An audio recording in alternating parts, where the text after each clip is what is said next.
Tədbirdə çıxış edənlər ölkədə media savadlılığının artırılması, gənclərin rəqəmsal mühitdə düzgün informasiya seçimi bacarıqlarının gücləndirilməsi və mətbuatın tarixi inkişaf yolunun gənc nəslə çatdırılması barədə fikirlərini bildiriblər. Çıxışlarda medianın inkişafında gənclərin rolunun əhəmiyyətindən, həmçinin informasiya təhlükəsizliyinin müasir dövrdə prioritet məsələlərdən biri olmasından bəhs olunub. Tədbirdə iştirak edən gənclər arasında mövzu ilə bağlı sual-cavab sessiyası da təşkil edilib.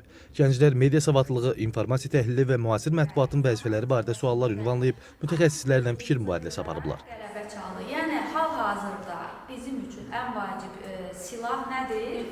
İnformasiyadır. İnformasiyanı da biz hardan əldə edirik? Sonda sessiyada fəal iştirak edən 5 gəncə sertifikat və hədiyyələr təqdim olunub.